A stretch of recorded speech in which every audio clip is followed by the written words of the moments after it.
Hello again. It is your girl, Whitney. What's going on? It's been a minute. I have a wedding to go to here in just a little bit. I figured I'd just do a little get ready with me type of situation and talk about where I've been, what's been going on in my life, why I've been so completely absent from YouTube and pretty much all of my social media platforms. So let's get into that, shall we? Well, where did I leave you guys? I think the last time I saw you all was during Vlogmas of last year, so a good almost year ago. Start with the happy stuff first, and then trigger warning, when I get to the not so happy things, I will let you know. First, I kind of took a break from YouTube because I was feeling quite burnout, you guys. I've been doing YouTube for years and nothing's been like super consistent, but it's always just been like a little thing that I've done in the background. There's been some times where I've put up a video every week for a long period of time, but then there's been times that I have not. But I was just kind of getting a little burnout. And I think I got to a point where I was just getting sick of like looking at myself, honestly, like sick of editing myself, sick of hearing my voice, sick of like just being so me. I was like, ugh, I can't do this. I need to take a break. I know that happens a lot with people who are in the, wow, this is really light, who are creatives or content creators or who are just artists in general. Burnout is a thing. And another reason I needed to take a step back was because I needed to focus on my actual like businesses and the things that are like my income streams. You guys have been around for a while, you probably know that I have a few properties that I Airbnb, and I've kind of swung into the interior design world. So I have clients that I do work for, and it's a pretty lucrative thing that I've built for myself, so I really needed to focus on that. I usually, when I'm making improvements on my properties, I usually film it because it makes, you know, it's a perfect opportunity for me to, you know, teach you guys something or create content while I'm doing something. But sometimes I just have so many projects that I need to get done quickly. It's hard to film the projects as well because you just have to get the project done. Sometimes I just don't have time to film what I'm doing. I just need to do it. So that's another big reason why I haven't really created a lot of content, is because I've just needed to focus on getting the projects done and not necessarily filming them and sharing the creative process, because time is of the essence. This year I've also been dedicated to working on my health overall. So my emotional health, my physical health, a lot of like different aspects of my life that I've neglected for so long. I've really been focusing on those areas as well, because I can neglect myself pretty easily. So I've been going to the gym, and this is the first time I've gone to the gym with the goal of getting stronger in mind and not losing weight. I'm not really in a bulking phase, but I am just trying to get stronger, and I'm getting stronger, and it feels really good. For the first time in a really long time, I feel good. So if you're struggling with not feeling so good, girl, get your butt to the gym, because you'll feel amazing afterwards. And I know. Trust me, I know. Some of you know I was fortunate enough to take an amazing trip to Europe over this summer. Like a trip of my dreams. So what you guys probably don't know is that I booked that trip for Mark and I, my partner Mark, for his birthday. His passport didn't come in time. We applied for his passport in February, paid for expedited, didn't get any notifications, contacted the passport agency, paid for expedited again, and his passport still didn't come in time. I guess they were like super backed up with passports this past year. I did buy cancellation protection, but you have to cancel the entire itinerary for every single person on the itinerary. You can't just cancel one person or a leg of the thing. It's all or nothing. So I'm like, well, I've already paid for it, I might as well go. So I went, and it was amazing. I highly recommend solo travel if you can do it. It was very liberating. I learned a lot. I've been teaching myself Italian for a couple years, and I was able to speak Italian. It was so rewarding to have taught myself a skill, put it to use, and thrived. And I loved it. I did a little stopover in Iceland, a little stopover in London, and then I went all through Italy. It was a dream come true. What you will be seeing here soon is I'm going back. I'm not going back to Italy. I am doing a little solo trip for my birthday to Scandinavia. I'm gonna go to Stockholm and Oslo and Copenhagen, and then down through probably like Hamburg, Bremen, Amsterdam. I haven't really totally have everything planned out yet, but I did buy the ticket. I bought the ticket to Dublin. So I just have to figure out how to get back to Dublin by my return flight. For the most part, it's been a pretty amazing year. I've been focusing on myself, focusing on my health, traveling, doing all the things, and an exciting part, but also the sad part, trigger warning.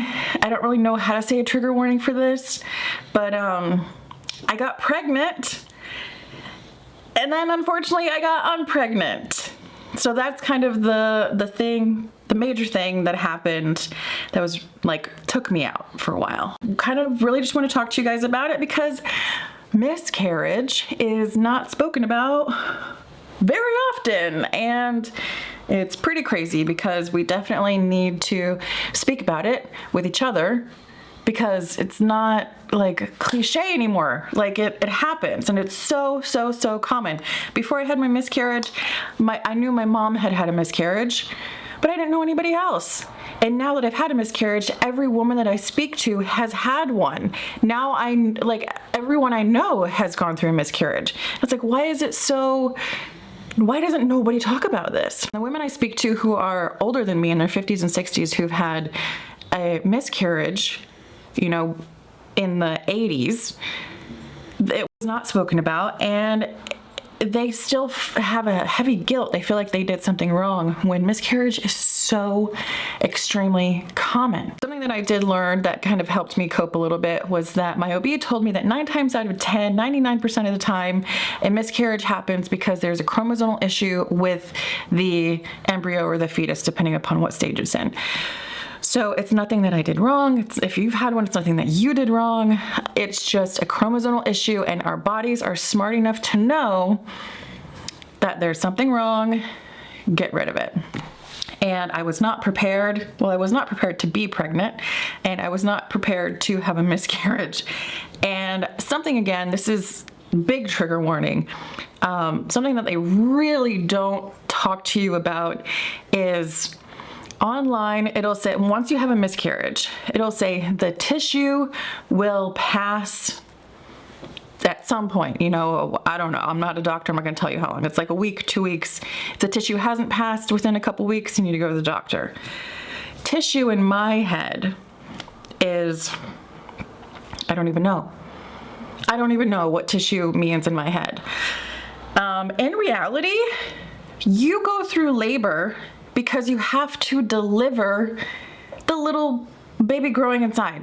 You go through labor and you deliver an object that's attached to an umbilical cord and placenta. It's like the fetal sac.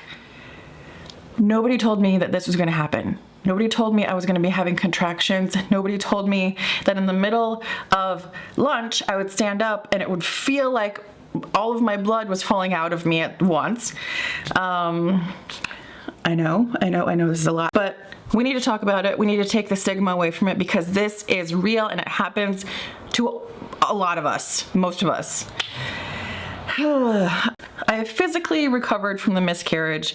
I have mentally and emotionally recovered as well. I think there's always going to be a little bit of, trauma there.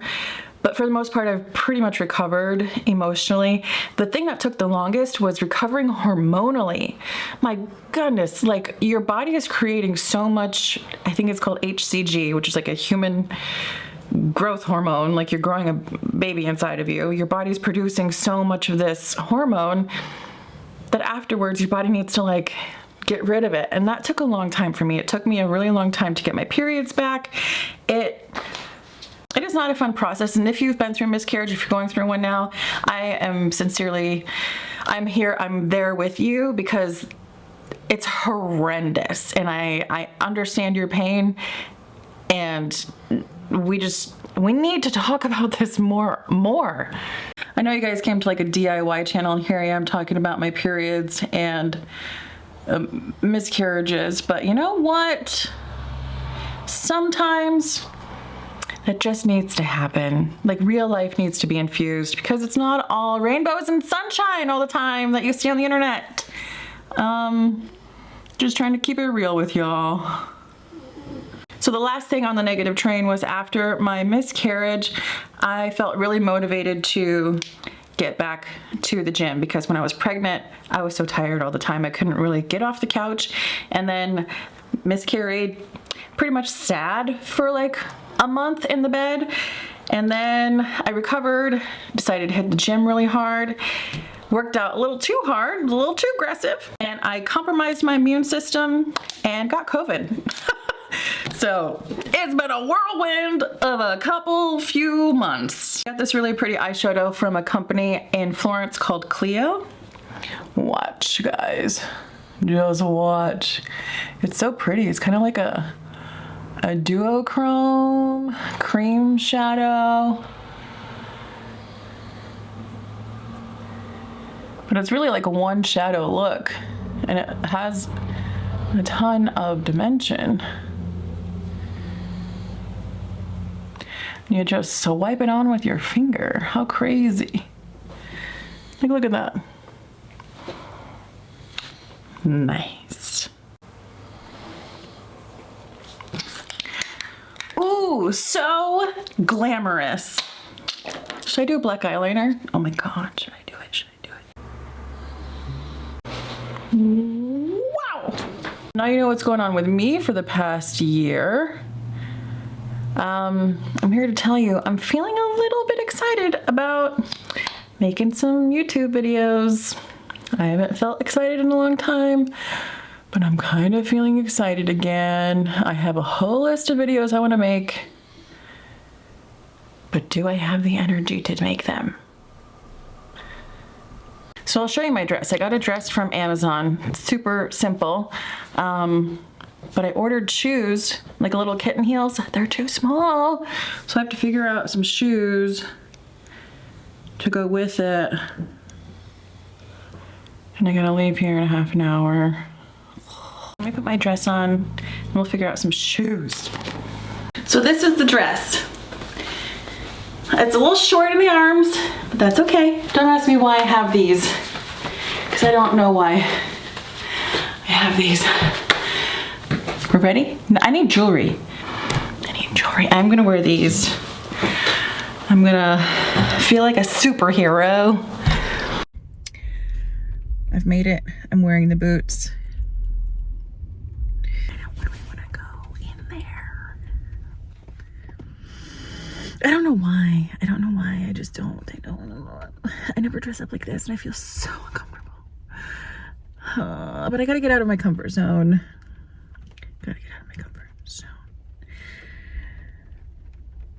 All right, I'll try to film some of the reception. If I can't, I'll see you all in the next one. I have some chairs that I'm remaking. I'll see you next week for a chair DIY renovation. Okay, love you, bye.